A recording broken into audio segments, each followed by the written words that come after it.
ನಮ್ಮ ನಾಡಿನಲ್ಲಿ ಕನ್ನಡ ಬಾವುಟ ಇದೆ, ರಾಜ್ಯಕ್ಕೆ ಕನ್ನಡ ಗೀತೆ ಇದೆ.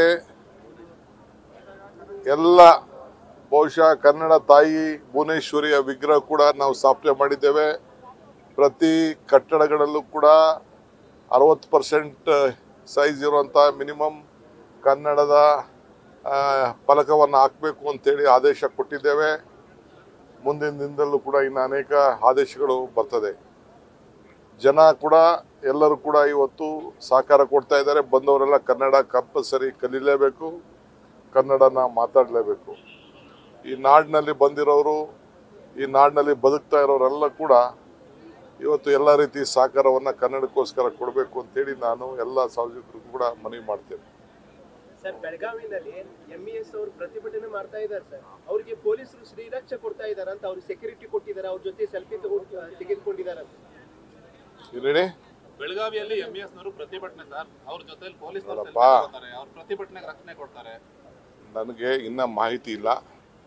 ಹೋಮ್ ಮಿನಿಸ್ಟರ್ಗೆ ಹೆಚ್ಚಿಗೆ ಮಾಹಿತಿ ಇರ್ತದೆ, ಅದು ಕೊಡ್ತಾರೆ. MES ಕರ್ನಾಟಕದಲ್ಲೂ ಕೂಡ ಒಂದು ಪಕ್ಷ ಆಗಿ ಒಂದು ಗುಂಪಾಗಿ ಕೆಲಸ ಮಾಡ್ತಾ ಇದೆ. ಅವರು ಕನ್ನಡಿಗರೇ, MES ಇದ್ರು ಕೂಡ ಕನ್ನಡಿಗರೇ. ಕನ್ನಡಕದಲ್ಲೇ ಕರ್ನಾಟಕ ವಿಧಾನಸಭೆಯಲ್ಲೇ ಅವರು ಕೂಡ ಪ್ರವೇಶ ಮಾಡಿದ್ದಾರೆ. ಅವ್ರನ್ನ ಪರಿವರ್ತನೆ ಮಾಡೋಂಥ ಕೆಲಸ ನಾವು ಮಾಡೋಣ, ಪರಿವರ್ತನೆ ಮಾಡೋಂಥ ಕೆಲಸ ಮಾಡೋಣ. ಕನ್ನಡದಲ್ಲಿ ಇರಬೇಕು, ಕರ್ನಾಟಕದಲ್ಲಿ ಇರಬೇಕು ಅಂದರೆ ನೀವು ಕನ್ನಡಿಗರಾಗಿರ್ಬೇಕು.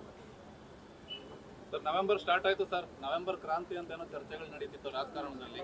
ನೋಡಪ್ಪ, ನೀವು ದಣಿ ತಗೊಳ್ಳೋದು ಬೇಡ, ಯಾವ ಲೀಡರ್ಗಳು ದಣಿ ತಗೊಳ್ಳೋದು ಬೇಡ. ನಾನು ಮುಖ್ಯಮಂತ್ರಿಗಳು ಏನು ಮಾತಾಡಿದ್ವಿ ಅದು ಮಾತ್ರ ಮಾತು. ಅದು ಬಿಟ್ರೆ ಯಾರ ಮಾತುಗೂ ಕಿಮ್ಮತ್ತು ಇಲ್ಲಿಲ್ಲ. ಪಕ್ಷದ ಒಮ್ಮತ ಏನು, ಒಮ್ಮತದಲ್ಲಿರೋದಕ್ಕೇನೆ ಈ ರಾಜ್ಯದಲ್ಲಿ 135 ಬಂದು 36 ಆಗಿ 139 ಆಗಿ 141ವರೆಗೂ ತಲುಪಿದ್ವಿ. ನೋಡಪ್ಪ, ಮನೆ ಮುಂದೆ ಕಸ ಯಾಕೆ ಹಾಕ್ತಾ ಇದೀವಿ, ಅವ್ರನ್ನೆಲ್ಲ ವಾಚ್ ಮಾಡ್ತಾ ಇದೀವಿ. ನಿನ್ನೂ ವಾಚ್ ಮಾಡ್ತಾ ಇದೀವಿ. ನೀನು ಕೂಡ ಕಸನ ಎಲ್ಲ ಬಿಸಾಕ್ಬಿಟ್ಟು ಹೋದ್ರೆ ಎಲ್ಲ ಕ್ಯಾಮ್ರಾ ಕೂಡ ಹಾಕಿದೀವಿ. ಫೈನ್ ಹಾಕ್ತಾ ಇದೀವಿ. ನಿಮ್ಮ ಮನೆ ಮುಂದೆನೆ ತಂದು ವಾಪಸ್ ಕಸ ಹಾಕಿ ನಿಮ್ಮ ಕೈಲಿ ಫೈನ್ ವಸೂಲು ಮಾಡ್ತಾ ಇದೀವಿ. ಲಕ್ಷಾಂತರ ರೂಪಾಯಿ ಫೈನ್ ಮಾಡಿದ್ವಿ. ಕ್ಲೀನಾಗಿ ಇಡಬೇಕು. ಸೊ ಎಲ್ಲರೂ ಕೂಡ ಅದಕ್ಕೆ ನಾವು ನಿಮ್ಮೆಲ್ಲರೂ ಕೂಡ ಸಾರ್ವಜನಿಕರಿಗೆ ವಿಡಿಯೋ ಹಾಕಿ ಫೋಟೋ ಹಾಕ್ಬಿಟ್ಟು ಮಾಡಿ ಬಂದು ಕ್ಲೀನ್ ಮಾಡ್ತೀವಿ ಅಂತ ಹೇಳಿದ್ದೇವೆ. ಯಾರು ಹೇಳಿದ್ರು ಎಲ್ಲ ಬರ್ತದೆ, ಇಟ್ಕೊಂಡಿರಿ, ಫೋನ್ ಮಾಡಿ, ನಂಬರ್ ಕೊಡ್ತೀವಿ. ಸ್ವಲ್ಪ ಆದಷ್ಟು ಜನರು ಸಹಕಾರ ಕೊಡಬೇಕು, ಕೊಟ್ಟಾಗ ಮಾತ್ರ ಸಾಧ್ಯ. ಆಮೇಲೆ ಅಶೋಕ್ ಏನೋ ಧರಣಿ ಮಾಡ್ತೀನಿ ಅಂತ ಹೇಳಿದಾರಲ್ಲ, ಲಾಲ್ಬಾಗ್. ನಾನು ಹೇಳ್ತಾ ಇದ್ದೀನಿ, ಅಶೋಕ್ ಏನು ಧರಣಿ ಅವಶ್ಯಕತೆ ಇಲ್ಲ. ನಿಮ್ಮ ನೇತೃತ್ವದಲ್ಲೇ ಒಂದು ಸಮಿತಿ ಮಾಡ್ಬಿಡ್ತೀನಿ. ನೀವು ಅಶ್ವತ್ಥ ಬೇರೆ ಯಾರು ಮೆಂಬರ್ಗಳು ಹೇಳಿ, ನೀವು ಹೇಳಿದವ್ರನ್ನೇ ಬೇಕಾದ್ರೆ ಒಂದು ಸಮಿತಿ ಮಾಡ್ತೀನಿ. ನೀವೇ ಅದನ್ನ ಪ್ಲಾನು ಗೀನು ಎಲ್ಲ ನೋಡಿ ಎಲ್ಲಿ ಹಾಕಬೇಕು, ಎಲ್ಲಿ ಔಟ್ಸೈಡ್ ಮಾಡಬೇಕು ಅಂತ. ನಿನ್ನೆ ರಾತ್ರಿ ನಾನು ಒಬ್ಬನೇ ಹೋಗಿ ಲಾಲ್ಬಾಗ್ ಪಕ್ಕ ಎಲ್ಲಿ ಇದು ಗೇಟ್ ಓಪನ್ ಮಾಡ್ಬೋದು, ಎಲ್ಲೆಲ್ಲಿ ಬೇರೆ ಆಪ್ಷನ್ಸ್ ಇದೆ ಅನ್ನೋದೆಲ್ಲ ನೋಡ್ಕೊಂಡು ಬಂದಿದ್ದೀನಿ. ಏನು ಆತಂಕ ಏನು ಪಡಬೇಕಾದಿಲ್ಲ. ಅಶೋಕ್ ನೇತೃತ್ವದಲ್ಲೇ ಬೇಕಾದ್ರೆ ಸರ್ಕಾರದ ಒಂದು ಕಮಿಟಿನ ರಚನೆ ಮಾಡಕ್ಕೆ ನಾನು ತಯಾರಿದ್ದೀನಿ.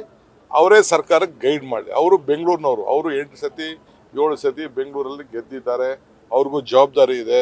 ವಿರೋಧ ಪಕ್ಷದ ನಾಯಕರಿದ್ದಾರೆ. ನಮ್ಗೇನಿಲ್ಲ, ನಾವೆಲ್ಲ ಒಟ್ಟಿಗೆ ಸೇರಿ ಕೆಲಸ ಮಾಡಬೇಕು, ಮಾಡೋಣ.